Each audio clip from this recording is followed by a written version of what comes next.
Alors, à l'ordre, s'il vous plaît, la Commission des relations avec les citoyens reprend ses travaux. Nous poursuivons les auditions publiques dans le cadre de la consultation générale sur le cahier de consultation intitulé « La planification de l'immigration au Québec pour la période 2026-2029 ». Cet après-midi, un après-midi fort occupé, nous allons entendre les organismes suivants, la Communauté maritime des îles de la Madeleine, qui sont déjà assis devant nous. Nous allons poursuivre avec le Centre des travailleurs et travailleuses immigrants, par la suite Manufacturiers et exportateurs du Québec, ensuite le Conseil d'intervention pour l'accès des femmes au travail et nous terminerons avec Québec réunifié. Donc, pour les 45 prochaines minutes, recevons, je l'ai donc dit tantôt, Communauté maritime des îles de la Madeleine, représentée par M. Alexandre Bessette, directeur de l'attractivité, des communications et de l'expérience citoyenne, ainsi que M. François-Olivier Picard, chercheur de la chaire de recherche du Québec sur l'intelligence artificielle et le numérique francophone. Alors, messieurs, bienvenue à la commission.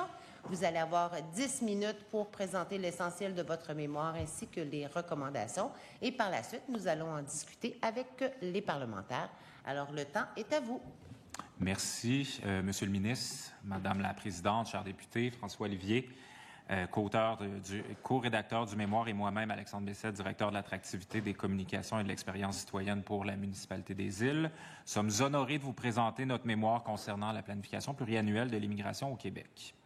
Nous tenons en premier lieu à souligner que le maire des Îles de la Madeleine et président de la communauté maritime, M. Antonin Velquette, aurait souhaité être présent parmi nous. Toutefois, étant donné les élections en cours, il ne lui était pas possible de se déplacer. Il vous offre tout de même ses sincères salutations. En premier lieu, nous désirons mentionner que François-Olivier et moi ne sommes pas des experts juridiques en immigration. Notre but aujourd'hui n'est pas de débattre de façon précise de tous les changements de règlement ayant eu lieu au cours des dernières années. Au cours de ces 45 minutes passées ensemble, nous désirons vous faire découvrir notre réalité madelinienne, acadienne et insulaire. Cette réalité démographique, culturelle et économique propre au territoire est d'ailleurs reconnue par le gouvernement du Québec au sein du décret 354-2016 concernant le statut particulier lié au caractère insulaire des îles de la Madeleine. L'établissement de réfugiés acadiens sur le territoire madelinois au cours des derniers siècles est un exemple que nous sommes tous en quelque sorte issus de l'immigration. La venue de citoyens issus de programmes migratoires sur le territoire de l'archipel peut toutefois être considérée comme un phénomène assez récent. La première entreprise ayant eu recours au programme des travailleurs étrangers temporaires et saisonniers est une usine de transformation des produits de la mer qui a embauché 30 travailleurs saisonniers en 2017. Les raisons pour le recours à ces différents programmes sont fort simples. En 2024, on a connu une baisse de population de 21 personnes malgré un solde migratoire positif. C'est une première baisse en 7 ans. L'indice de remplacement de la main-d'œuvre, qui constitue un rapport entre les 20-29 ans et les 55-64 ans, est 2 fois moins élevé dans l'ensemble du Québec. On parle de 43 pour les îles contre une moyenne de 86 pour le reste du Québec. On détient la plus forte proportion de 65 ans et plus et la plus faible proportion de jeunes du Québec. Il est également nécessaire de souligner que la communauté maritime inclut une proportion anglophone minoritaire située principalement à Grosse-Île qui font face à des enjeux démographiques importants tout en étant en situation linguistique minoritaire. Devant ce constat alarmant, je crois qu'il est raisonnable d'affirmer que la municipalité fut très proactive dans la mise en place d'une stratégie d'attraction qui touche à la fois l'immigration et la mobilité interprovinciale. À ce sujet, on s'est donné comme objectif d'attirer 100 nouveaux résidents travailleurs supplémentaires par année depuis 2018. Aux îles de la Madeleine, c'est tout un tissu humain qui s'active en ce sens, citoyens, organismes, entreprises et nouveaux arrivants. C'est cette mobilisation collective qui est notre plus grande force. D'ailleurs, notre municipalité a été finaliste pour l'obtention du prix Ulrich Chérubin cette année, prix qui est remis par le ministère de l'Immigration à un organisme municipal pour la mise en œuvre de bonnes pratiques en matière d'accueil et d'intégration. On a également reçu il y a quelques semaines le prix du leadership municipal de la FQM pour la mise en œuvre d'un projet structurant en immigration pour la communauté. C'est pas compliqué, on connaît les nouveaux arrivants par leur nom aux îles de la Madeleine. On pense humblement que nous représentons tout ce que vous souhaitez d'un processus migratoire régional réussi. Pêche aux palourdes, organisation de shower pour les nouvelles mamans à partie de soccer et on en passe. Nos employés sont sincèrement dévoués et offrent un accompagnement personnalisé qui n'a aucun autre parallèle. On se met beaucoup de pression. On met beaucoup de pression aux nouveaux arrivants. Le MIFI parle d'ailleurs des 6 dimensions liées à l'intégration. C'est beaucoup d'apprentissage dans un milieu comme le nôtre. On le fait et on croit qu'on le fait bien. Notre mission de recrutement en Tunisie est un excellent exemple, entre autres. 7 nouvelles éducatrices et leurs familles ont été recrutées. C'est important de souligner qu'il y a des familles qui ont été recrutées parce qu'aujourd'hui, c'est plus vraiment possible. Il y en était encore question à la radio il y a quelques jours. On peut vraiment affirmer que leur intégration est un succès sur toute la ligne.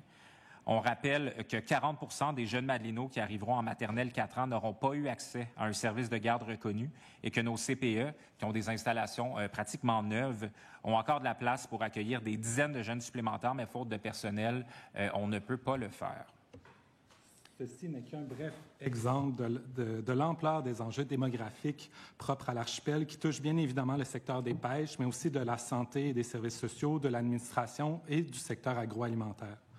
Ce qu'on demande de votre part, c'est de la prévisibilité, de la cohérence et la reconnaissance de notre leadership municipal dans l'intégration de ces nouveaux arrivants. À ce sujet, on ne peut pas être plus en accord avec le paragraphe 10.9 du cahier de consultation et je cite « La régionalisation de l'immigration permet d'assurer un établissement durable et une intégration réussie en français de personnes immigrantes sur tout le territoire québécois. » Le problème actuellement, c'est que l'établissement durable de ces personnes, dans le contexte, est pratiquement impossible. Pour illustrer nos propos, les employeurs madelinots investissent énormément de temps et d'argent pour recruter de la main-d'œuvre qualifiée à l'international et intégrer cette main-d'œuvre et leur famille au sein de la société madelinienne. Les entreprises, tout comme ces nouveaux arrivants, ont toujours eu en tête l'établissement durable de ces nouveaux travailleurs sur le territoire. C'est l'objectif même du programme d'appui aux collectivités et du PACI qui appuie notre communauté à ces fins. Ces travailleurs s'intègrent, leurs enfants vont à l'école. Après 1 an ou 2 ici, ils appliquent à la seule porte d'entrée disponible présentement, qui est le PSTQ, et ils n'ont pas de nouvelles. Malheureusement, ils doivent renouveler leur permis de travail, renouvellement qui ne sera pas nécessairement accepté et qui est maintenant d'une durée d'1 année seulement. C'est un énorme stress pour toute notre communauté qui dépend de ces travailleurs pour fournir des services essentiels aux Madelinots. Notre crainte réside dans le fait qu'une certaine partie de ces travailleurs repartent malheureusement et que nous devrons refinancer une mission à l'étranger dans quelques années. Les nouvelles règles ajoutent à cet effet beaucoup de pression sur notre municipalité. Il n'y a maintenant plus de programmes ouverts pour les conjointes, plus de réunification familiale possible. La durée d'embauche pour les travailleurs étrangers temporaires est passée de 2 à 1 an, ce qui complique bien entendu le processus d'intégration et d'établissement durable de ces personnes. Nous avons inséré plusieurs témoignages au sein du mémoire qui détaillent de certaines de ces inquiétudes. D'ailleurs, tous les travailleurs que nous avons rencontrés qui sont présentement en attente du PSTQ n'ont toujours pas eu de nouvelles. On parle de 13 préposés aux bénéficiaires. Pour nous, aux îles, c'est énorme. D'éducatrices en service de garde, de mécaniciens. Donc, pour une municipalité insulaire de 13 000 habitants où il n'y a pas nécessairement de mobilité interrégionale comme entre Lévis et la Beauce, par exemple, c'est énorme, puis il y a réellement urgence d'agir pour que ces êtres humains demeurent sur notre territoire. On vous l'a détaillé, les enjeux démographiques sont existentiels pour nous aux îles de la Madeleine. De plus, on a discuté récemment avec votre équipe, M. Roberge, puis on nous a expliqué que dans les calculs de pointage du ministère dans le programme actuel, on ne cote pas nécessairement assez fort pour avoir accès à la résidence permanente, même si on est une région éloignée. Donc, actuellement, les programmes ne sont pas nécessairement adaptés pour favoriser l'établissement durable aux îles de la Madeleine. Donc, il serait pertinent d'ajuster ce système de pointage pour favoriser concrètement la régionalisation de l'immigration pour un territoire comme le nôtre. On demande aussi une certaine forme d'harmonisation et de cohérence avec les programmes fédéraux. En effet, au cours de nos consultations avec la communauté, l'idée d'avoir accès pour les travailleurs à un permis relié à un secteur spécifique a été abordée à de maintes reprises. D'ailleurs, un nouveau programme de main-d'œuvre étrangère pour l'agriculture et la transformation du poisson a été annoncé dans le budget fédéral 2022. On a proposé de faire l'objet d'un projet pilote à ce sujet dans le mémoire précédent que nous avons déposé et revenons avec cette même idée dans ce mémoire. Cette mobilité accrue pour les travailleurs saisonniers ou temporaires permettrait de réduire la main-d'œuvre requise sur le territoire, d'atténuer la pénurie de logements et le fardeau administratif pour les entreprises. Les entreprises aux îles, ce sont très souvent de très petites entreprises qui n'ont pas nécessairement de département de ressources humaines. Donc, par exemple, il serait logique de permettre à une personne de travailler dans le secteur des pêches au printemps, puis ensuite dans le secteur agricole l'été. Par contre, pour les îles, on désire pas nécessairement se limiter uniquement aux entreprises agricoles parce qu'il y a plusieurs secteurs dans le besoin, comme les secteurs touristiques et agroalimentaires. En 2025, c'est 250 travailleurs temporaires saisonniers qui sont venus soutenir le secteur des pêches aux îles de la Madeleine. C'est un secteur névralgique pour notre archipel dont l'âge moyen des travailleurs au sein des usines de transformation des produits de la mer est supérieur à 65 ans. Enfin, on espère que le ministère continuera de financer les programmes d'intégration des nouveaux arrivants et reconnaisse notre rôle essentiel à leur intégration. En bref, la nouvelle réalité démographique du 21e siècle force la communauté madelinienne à avoir recours aux programmes migratoires mis en place par les 2 paliers de gouvernement. Les Madelinos sont accueillants, curieux, puis ils se sont constamment adaptés au cours des derniers siècles. Les prochaines années ne feront pas exception alors que s'amorcera une période où la venue de ces nouveaux arrivants sera essentielle au développement durable de la société madelinienne. Nous croyons que nos propositions sont réalistes, alignées aux plus récentes priorités gouvernementales et fondées sur notre expérience terrain. Nous espérons avoir des échanges constructifs à ce sujet avec vous et espérons vous accueillir, M. Roberge, ainsi que tous les députés présents aux îles de la Madeleine prochainement. Merci. Merci beaucoup, M. Bessette et M. Picard. J'avais pratiquement un vent de mer en vous écoutant tout début dans votre présentation. Merci pour cette présentation. On va donc entamer la période de discussion avec M. le ministre pour 16 minutes 30 secondes. Merci beaucoup. Merci pour votre présentation. Merci pour cette invitation en finale. C'est extrêmement intéressant.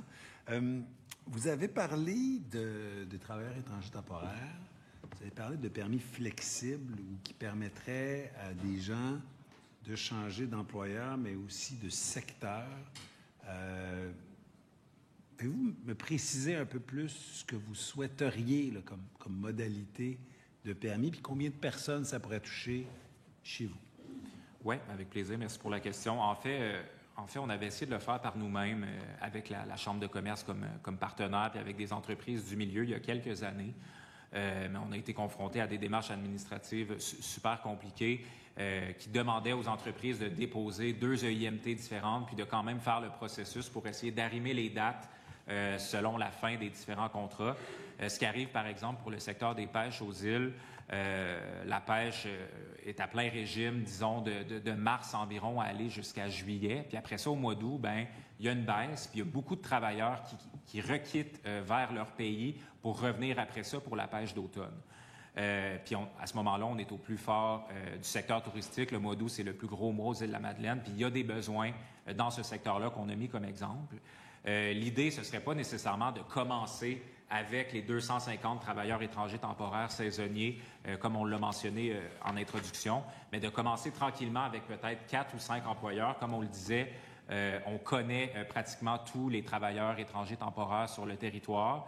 Puis l'idée, ce serait d'encadrer un peu ce partage-là, puis d'arrimer les dates des différents permis pour qu'un travailleur puisse, par exemple, au mois d'août, aller travailler dans le secteur touristique, puis après ça, puisse retourner travailler dans le secteur des pêches, ce qui n'est pas vraiment possible de faire actuellement. On a aussi sondé les travailleurs qui reviennent. Généralement, c'est à peu près 50 des travailleurs qui reviennent d'année en année sur le territoire. Puis, via le programme fédéral Immigrants Québec, on a une ressource sur le territoire qui travaille sur leur intégration. Puis, ça fait 2 ans qu'on fait un sondage auprès de ces gens-là pour savoir comment a été leur expérience. Puis l'année passée, on les a sondés pour savoir si ce genre de projet-là pourrait les intéresser. Puis ça a été unanime. Là. Je pense que c'est 98 des répondants ont démontré leur intérêt de pouvoir travailler au mois d'août au lieu de retourner dans leur pays. Donc, on voudrait commencer tranquillement pour voir comment ça se passe en collaboration avec différents partenaires, puis certaines entreprises ciblées qui ont déjà une certaine expérience avec ces travailleurs-là. Mais je dirais que c'est ça, c'est d'y aller tranquillement au début. Donc, un projet pilote spécifique aux îles. Ouais. Commencerait avec un petit nombre, mais pour vérifier les possibles, puis rajouter des petites cases au formulaire, comme on dit. Mais pour des travailleurs étrangers temporaires. Donc, on garde le terme de temporaire. Mais vous avez aussi parlé de l'opportunité de faire basculer des gens du statut de temporaire au statut de permanent pour que ça devienne de vrais Québécois, de vrais Madelinos. Et là, vous avez dit, bon, il y en a qui... Ça, c'est les mesures du fédéral, j'en ai parlé tout à l'heure. On demande la clause grand-père, on veut qu'il arrête d'enlever les travailleurs étrangers temporaires en région. J'espère que ça va bouger bientôt. Ceci dit, en attendant, vous dites, bien, on pourrait, nous, régulariser leur statut, enfin les faire passer, via le programme PSTQ, programme de sélection. Mais vous dites, on n'a pas assez de points. On n'a pas assez de points. Pouvez-vous m'expliquer ce que vous voulez dire selon quels critères? Je pense que ça serait le volet 2 du PSTQ. Mais expliquez-moi ce que vous voulez dire, puis qu'est-ce qu'on devrait faire pour vous accommoder? Bien, en fait, actuellement, si je comprends bien, il y a des points quand on est en région, mais c'est pas significatif. Puis, nous, les premiers travailleurs qui sont arrivés aux îles il y a peut-être 2 ou 3 ans, il y en a que leur contrat vient à échéance maintenant. L'exemple que j'ai, c'est en restauration. Puis actuellement, bien, ce secteur-là ne cote pas beaucoup. Puis le fait qu'on soit en région aussi, bien, ça donne pas nécessairement beaucoup plus de points. Donc actuellement, puis on a sondé ces gens-là avant de venir faire la présentation aujourd'hui. La grande majorité des travailleurs qui sont sur le territoire actuellement ont fait leur demande de participer à ce tirage au sort-là, puis il n'y en a aucun qui a eu de nouvelles. Donc, nous, l'idée, en fait, c'est pas nécessairement d'accueillir beaucoup plus de monde, mais c'est de s'assurer que ces gens-là qui sont déjà sur le territoire puissent rester.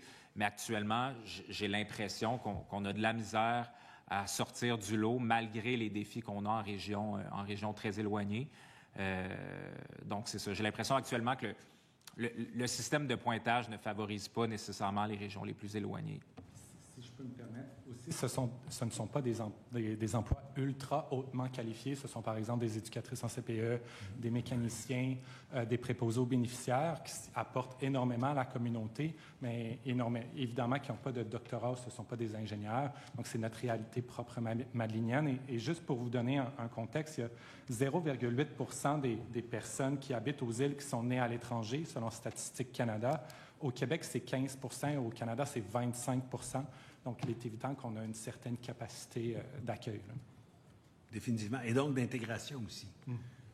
Puis, il y a un chercheur, je pense, professeur Daou, de l'Université de Sherbrooke, qui est venu nous parler de la capacité d'accueil, qui nous disait qu'évidemment, il y a la place dans les écoles, la place dans les garderies, la place pour loger les gens, donc l'habitation.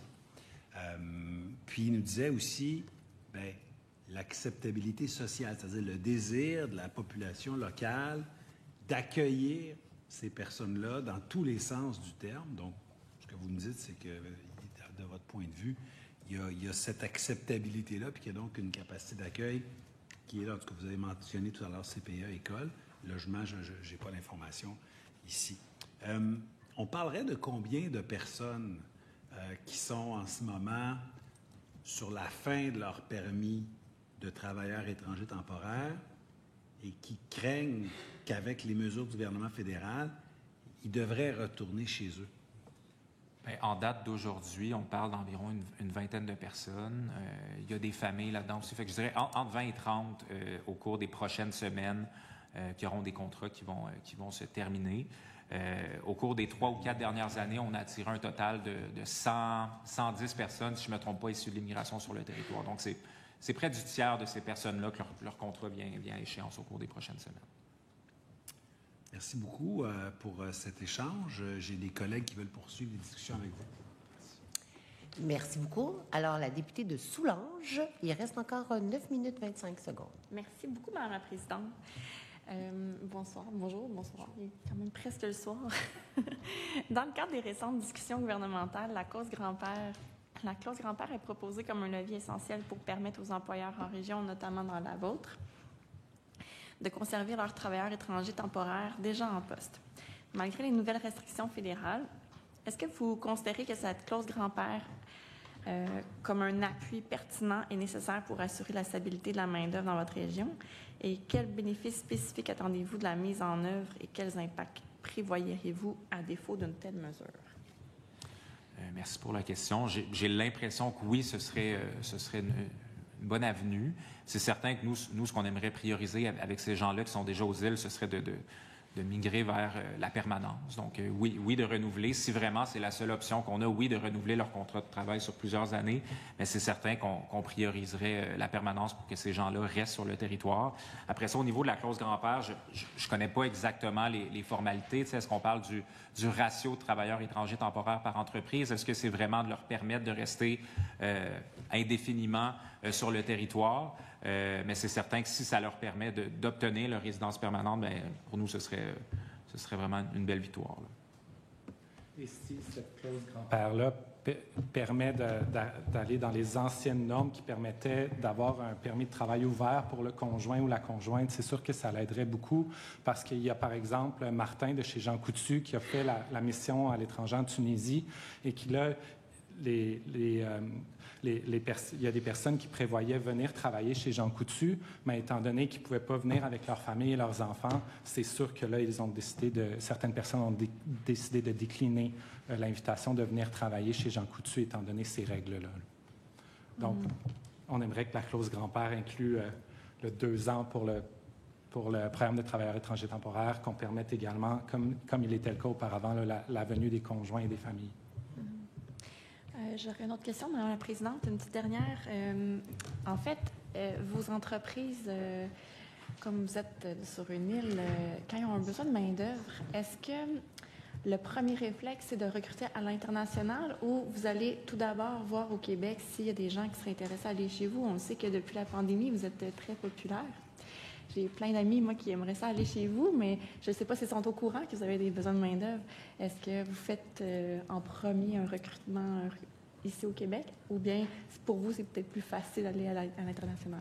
Merci pour la question. À la base, quand la communauté maritime, avec plusieurs partenaires du milieu, a créé la stratégie d'attraction, qui est une marque territoriale à part de la marque touristique qu'on a aux Îles-de-la-Madeleine, l'objectif, c'était d'attirer des gens d'ailleurs au Québec, aux Îles-de-la-Madeleine. Donc, c'est certain que la première étape, c'est de se tourner aux îles, premièrement, puis après ça, quand ça ne fonctionne pas aux îles, ailleurs au Québec.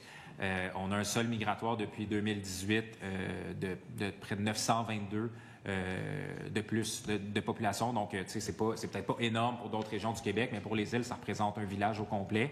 Donc, c'est très positif. On a eu beaucoup de monde. Puis parmi ces 922 personnes-là, bien, il y a une centaine de personnes issues de l'immigration. Donc, c'est certain qu'on se tourne vers le Québec en premier lieu. Puis après ça, bien, quand ça ne fonctionne pas, comme dans des secteurs névralgiques comme l'éducation à la petite enfance, santé, services sociaux, en administration aussi, bien là, on se tourne vers l'international. Mais comme je le mentionnais aussi, les entreprises aux îles n'ont pas nécessairement de département de ressources humaines, donc c'est très prenant pour eux de se tourner vers l'international, d'où le rôle de notre équipe aussi en attractivité, de les accompagner dans ce processus-là. Merci. Alors, on poursuit avec le député de Jonquière. 5 minutes 25. Bonjour, c'est un plaisir de vous accueillir. J'étais sur l'archipel cet été, puis là, je viens de revoir une autre invitation. Alors, je vais dire à ma blonde que je peux retourner l'été prochain. On a une invitation des jeunes, merci. Blague à part, il me reste 5 minutes. J'aimerais peut-être vous laisser quelques temps. Vous sembliez avoir insisté dans votre présentation sur les 2 prix dans lesquels vous étiez en nomination. Si jamais vous jugez bon que ça a un lien avec les travaux de la Commission en ce moment, ça me ferait plaisir de voir dans quoi vous avez été finaliste. Merci. Bien, oui, effectivement, le prix Ulrich Chérubin, bien, c'est pour tout ce qu'on fait au niveau de l'accueil et de l'intégration. Donc, c'était vraiment un honneur pour nous d'être finaliste. J'ai l'impression que quand on pense aux îles de la Madeleine, on ne fait pas nécessairement référence à tout ce qui touche l'attractivité. On les connaît beaucoup pour tout ce qui touche le tourisme, mais on a des gros besoins de main-d'œuvre à l'année. Puis comme on le mentionnait en introduction, bien, on a une population qui est vieillissante, qui est âgée, donc on a besoin de gens à l'année pour venir travailler en éducation, en santé et services sociaux. Donc, le prix Ulrich Chérubin, c'était vraiment pour... en fait, on l'a vu comme étant une belle reconnaissance de tout ce qu'on a fait depuis 3 ans en accueil, en intégration. Puis, je parle de nous, mais c'est tous les partenaires, mais c'est aussi toute la communauté des îles, parce que le processus d'accueil, d'intégration et d'attractivité, ça ne repose pas que sur les épaules de mon équipe. Puis au niveau du prix leadership de la FQM, bien, c'est pour le projet de recrutement en Tunisie. Donc, les 7 éducatrices et leurs familles qu'on est allé recruter avec les CPE. Puis on est allé là-bas avec une équipe de tournage, donc pour aller à la rencontre de ces gens-là avant même qu'ils arrivent au Québec, pour apprendre à les connaître, pas juste d'un œil... sur la main-d'œuvre, pas juste pour connaître leur parcours scolaire ou leur parcours professionnel, mais vraiment pour voir c'était quoi leur valeur, apprendre à les connaître. Puis c'était pour créer un premier lien entre ces familles-là, puis les gens des îles. Puis la vidéo est incroyable. Puis j'ose croire que c'est ce qui nous a fait, gagner ce prix-là, parce que c'était très innovant, puis on est vraiment fiers de ce projet-là. Bravo. Une question je suis un député qui a été en vacances. J'entends bel et bien, j'ai lu votre mémoire. C'est une perception, je ne demande pas mieux d'être corrigé. J'ai tendance à penser, puis qu'on écoute les Madelinots, puis quand on va sur l'archipel, que la saison estivale, qui je comprends est quand même assez longue, on me dit qu'il y a encore du tourisme jusqu'en octobre, mais en saison estivale, on semble dire que c'est un endroit magnifique, c'est un boom, et en hiver, c'est les gens, il faut être fait dur pour rester aux îles de la Madeleine, il faut être fait fort. Alors, quand vous parlez du projet pilote dans lequel on pourrait conserver les gens, ou du moins qui pourraient s'impliquer à l'année, ma perception, c'est qu'en saison estivale, on a un immense besoin de main-d'œuvre. Durant l'hiver, c'est vraiment respect à nos Madelinots. C'est un hiver rude. Alors, est-ce qu'il y aurait du travail pour l'ensemble de ces personnes-là, des travailleurs étrangers que vous proposez? Puis c'est vraiment une conception. Je te connais comme touriste. Merci pour la question. Effectivement, c'est le genre de question, en travaillant en attractivité, c'est le genre de question qu'on se fait poser très souvent. Qu'est-ce qu'on fait aux îles en hiver? Ce à quoi je réponds, puis la seule chose qu'on n'a pas aux îles, c'est une montagne de ski alpin. Pour les gens qui veulent faire de la raquette, du ski de fond, il y a possibilité de le faire. C'est vrai que c'est plus tranquille, mais c'est un rythme de vie qui plaît à beaucoup de monde. C'est pas fait pour tout le monde vivre sur des îles, on s'entend, mais on a quand même 13 000 de population à l'année.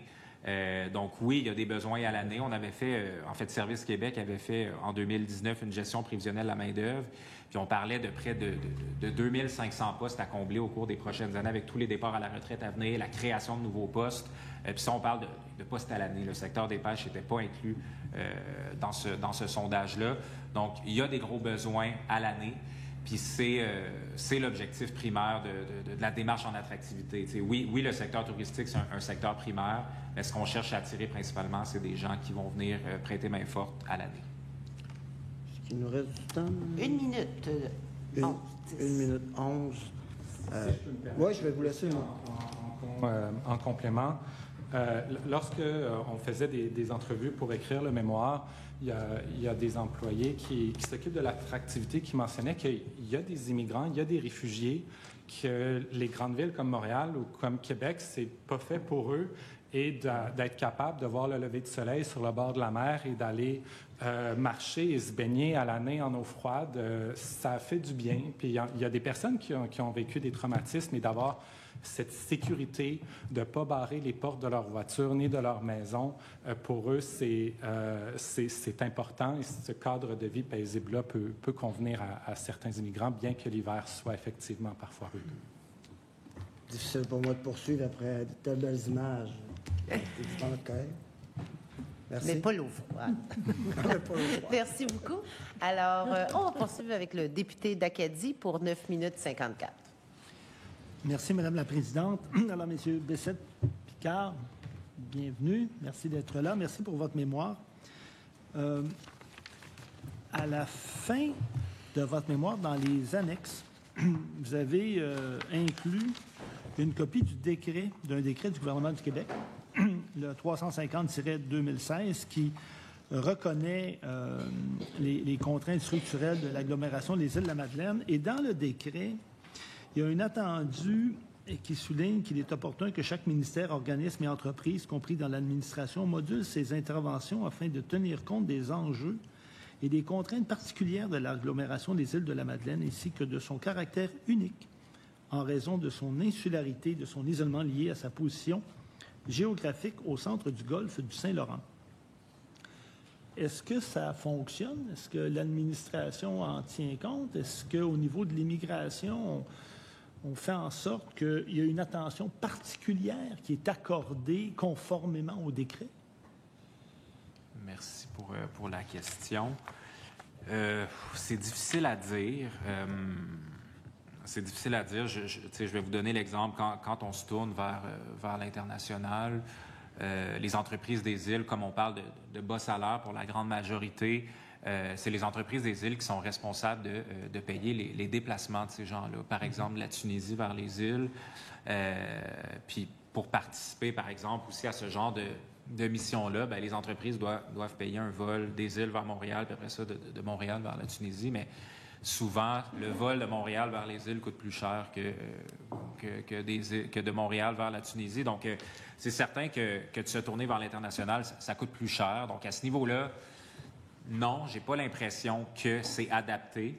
Mais sinon, je dirais qu'on a quand même une très bonne collaboration avec notre direction régionale qui est très sensible à nos défis particuliers aux îles de la Madeleine. Mais je dirais qu'au niveau des coûts, ce que ça peut engendrer, bien, c'est certain qu'on n'est pas...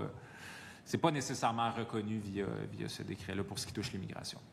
Et je comprends que pour les entreprises chez vous, et vous l'avez bien expliqué, là, qui doivent recourir à de la main-d'œuvre à l'international, c'est pas évident et ça coûte cher. Exactement, oui, ça coûte très cher. Puis c'est certain qu'une entreprise qui s'embarque dans ce genre de démarche-là, son objectif ultime, c'est que ces gens-là restent sur le territoire, s'établissent de manière durable. Puis en ce moment, bien, on se rend compte que c'est pas toujours possible, c'est pas nécessairement le cas. Donc, ouais. Et donc, là, oui, allez-y. Si je peux me permettre, les entreprises sont tellement impliquées dans l'accueil qu'ils achètent des maisons pour loger. Même Jean Coutu qui a bâti une garderie pour les employés qui viennent avec leur famille, pour que leurs employés aient accès à un CPE. Donc, c'est vraiment la particularité madelinienne fait en sorte que c'est vraiment toute la communauté qui est impliquée dans cet accueil-là. Et qui se mobilisent, en fait. Justement, au niveau du logement, au niveau des écoles, au niveau des CPE, est-ce que ça représente un enjeu chez vous, l'apport de travailleurs ou d'immigrants? Bien, en fait, c'est certain que pour nous, de s'être tourné vers l'immigration pour recruter cette éducatrice, c'est une différence qui est très positive. On a créé le réseau des partenaires en immigration des îles, sur lequel siègent plusieurs partenaires du milieu, dont le Centre de services scolaires. Donc, je dirais que ça fait à peu près 1 an qu'on travaille sur l'accueil et l'intégration des enfants issus de l'immigration dans nos milieux scolaires. Donc, il y a de l'adaptation qui se fait, mais je dirais que c'est des histoires qui sont très, très positives. Au niveau du logement, il y a eu énormément de développement depuis 2021. On avait fait une enquête externe pour savoir le nombre de logements qu'on aurait besoin au cours des prochaines années sur le territoire. Puis si je ne me trompe pas, d'ici 2025, on avait chiffré à peu près 200 logements. Puis je regardais les chiffres hier avant d'arriver, puis excluant 2025, sur 200, on en avait à peu près 168 nouveaux sur le territoire. Donc, je dirais que le principal enjeu au niveau du logement sur le territoire, c'est l'accès au logement abordable, comme partout ailleurs au Québec. Et si je peux me permettre, on ne veut surtout pas que les Madelinos et le reste du Québec mettent la faute à la hausse du coût du logement aux îles de la Madeleine, aux immigrants, ce qui n'est pas le cas du tout. C'est les Québécois provenant du continent, majoritairement, tombent en amour avec les îles, s'achètent des maisons, et ça crée évidemment des enjeux d'abordabilité. Je comprends. Vous mentionnez renforcer la régionalisation de l'immigration. Moi, j'ai le goût de vous demander, est-ce que ce serait avantageux pour vous de renforcer la planification régionale de l'immigration chez vous à l'aide des forces vives des îles, avoir des forums régionaux qui aideraient ou qui travailleraient avec la base et le terrain pour bien identifier vos besoins? Est-ce que ce serait une idée ou une option qui serait aidante pour vous? C'est certain que ce serait intéressant. Je sais qu'il existe plusieurs organismes en régionalisation de l'immigration qui sont très sollicités. Nous, le défi qu'on a souvent, c'est de bien connaître le territoire pour être en mesure de bien le vendre. On a ce genre de défi-là aussi au niveau de la promotion. Même quand on se tourne vers l'international pour participer à des missions, par exemple, les gens à l'international ne connaissent pas nos régions. Donc, il y a quand même un travail au niveau de la promotion aussi de nos régions, puis de ne pas juste se tourner vers Montréal ou Québec. Je pense que c'est l'objectif du ministère aussi, là, de faire connaître davantage les autres régions. Mais c'est certain que si on pouvait démontrer un peu plus les bienfaits ou les avantages de vivre sur un territoire comme le nôtre, d'avoir une planification un peu plus définie, bien, c'est certain que ce serait positif, là. Vous avez parlé un peu plus tôt de la situation de 13 préposés aux bénéficiaires. Est-ce que chez vous, ils sont tous à l'hôpital? Est-ce qu'ils travaillent tous à l'hôpital ou ils sont dans différents secteurs ou CLSC? C'était dans un CLSC pour ces personnes-là qui étaient affiliées à la résidence Plaisance des îles. Donc, c'était pas directement aux 6 qu'on a aux Îles-de-la-Madeleine. D'accord. Mais il y a eu des changements au cours des derniers mois, puis maintenant, si je ne me trompe pas, ça a été racheté par le 6, mais... OK. Puis ces préposés-là, est-ce qu'ils sont toujours en attente d'une décision? Oui. Puis là, savez-vous quand leur permis va se terminer? Si je ne me trompe pas, c'est dans environ 1 an, ou en tout cas au cours des prochains mois. Eux sont arrivés sur des contrats de travail de 3 ans. Puis ça serait quoi l'impact s'ils devaient repartir? Bien, ce serait un risque au niveau des services offerts à la population. J'ai l'impression qu'on ne serait pas en mesure d'offrir à plein potentiel les services à la population. Donc, c'est certain que ce serait grave, là, surtout avec la fin des agences dans le secteur de la santé au cours des prochains mois. Je ne sais vraiment pas comment on pourrait arriver à recruter tout le personnel dont on aurait besoin dans le secteur de la santé, là. Je vous remercie. Vous savez probablement que le programme PEC a été suspendu. C'était quoi l'impact chez vous de la suspension du PEC? Bonne question. Bien, c'est certain qu'en ce moment, il y a une seule voie de passage, donc pour laquelle on n'est vraiment pas certain d'avoir un retour positif. Comme on le disait d'entrée de jeu, tous ceux qui ont fait une demande jusqu'à maintenant dans le seul programme qui est encore ouvert n'ont pas eu de réponse encore. Donc, c'est certain que pour nous, ça ajoute une pression énorme sur les entreprises, sur des humains issus de l'immigration qui ont fait le choix de venir s'établir aux Îles-de-la-Madeleine. Il y a même des entreprises qui nous ont parlé de fermeture potentielle si ces gens-là étaient amenés à quitter.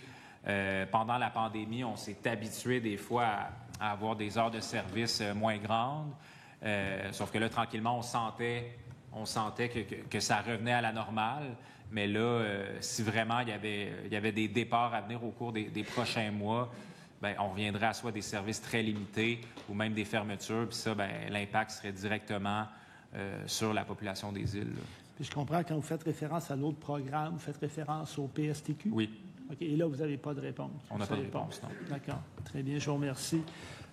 Dans les scénarios qui sont établis ou prévus par le gouvernement du Québec dans le cahier de consultation, parce que vous avez parlé du regroupement familial, présentement, c'est à peu près 10 600 qui sont traités puis qui sont envoyés à Ottawa pour que d'autres permis soient émis.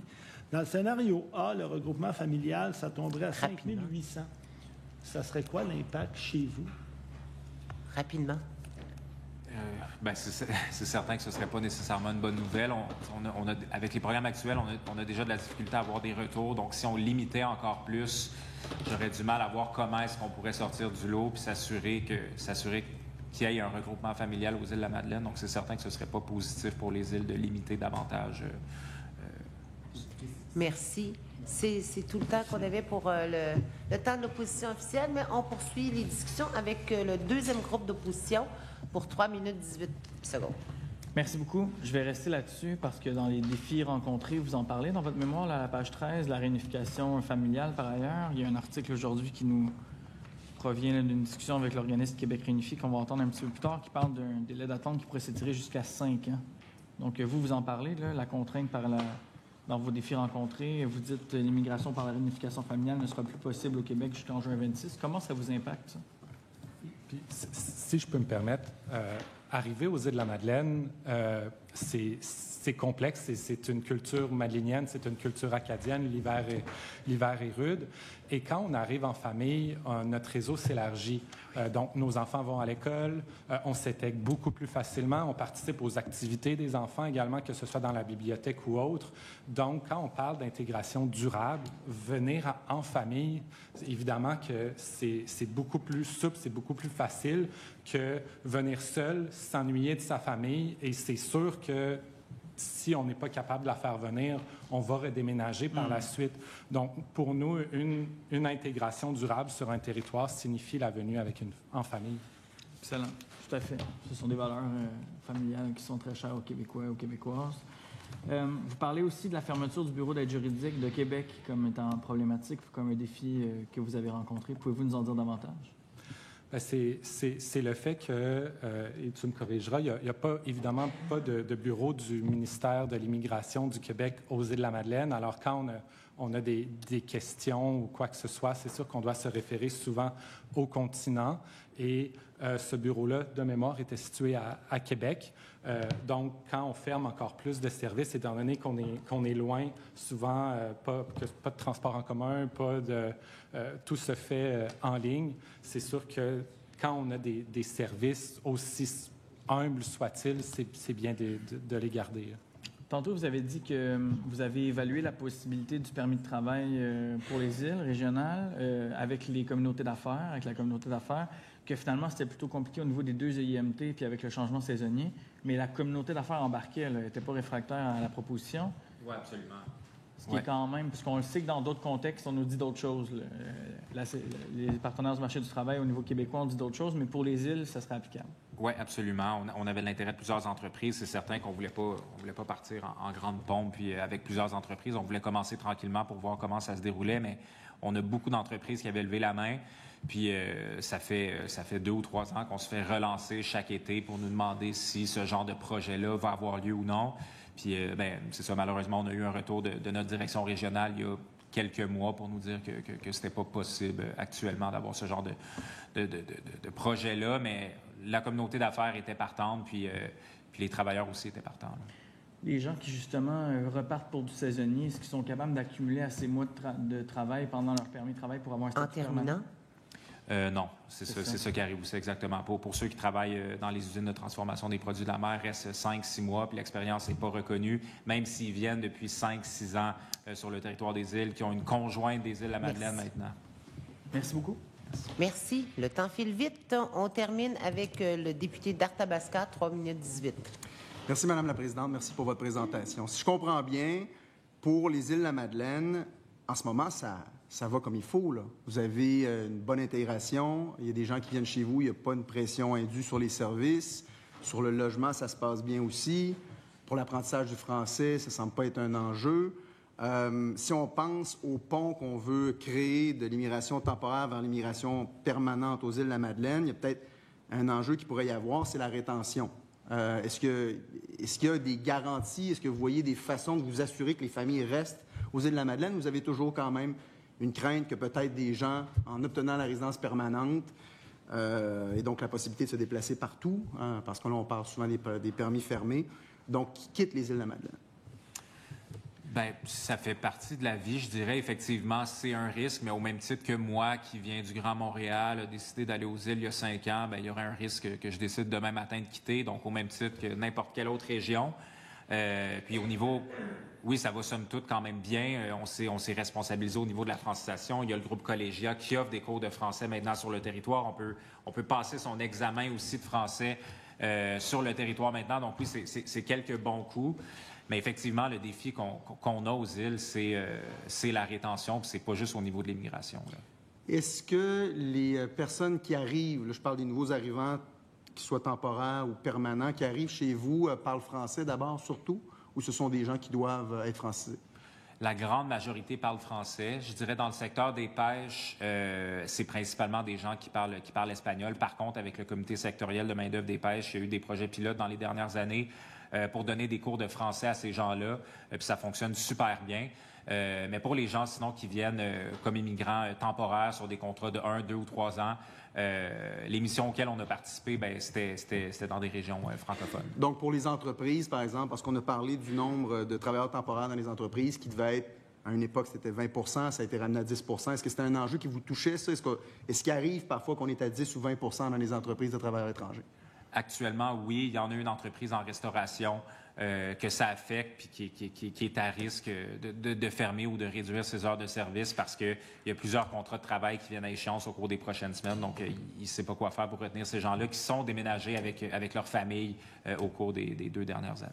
J'aimerais ça vous entendre aussi, vous en avez parlé en introduction, de la situation de Grosse-Île, c'est ça, je pense, avec la communauté anglophone. Il y a un enjeu démographique là aussi. Comment ça se vit, ça, lorsqu'on parle d'immigration, d'intégration? Bonne question. Bien, effectivement, c'est une communauté importante pour les îles qui sont confrontées exactement à ce même genre de défi-là. Donc, je dirais que c'est encore plus amplifié. Eux aussi ont une entreprise dans le secteur des pêches qui accueille des travailleurs étrangers temporaires saisonniers. Donc, on essaie de collaborer du mieux qu'on peut avec eux pour essayer de combler les besoins de main-d'œuvre. Donc, ils s'intègrent en anglais dans la communauté? En terminant? J'aurais tendance à dire que oui. Par contre, ils n'ont pas le choix de suivre des cours de français pour éventuellement avoir accès à la permanence, là. Merci beaucoup, messieurs. C'est tout le temps que nous avions. Merci pour l'apport à nos travaux. Je vais suspendre quelques instants le temps de recevoir nos prochains invités.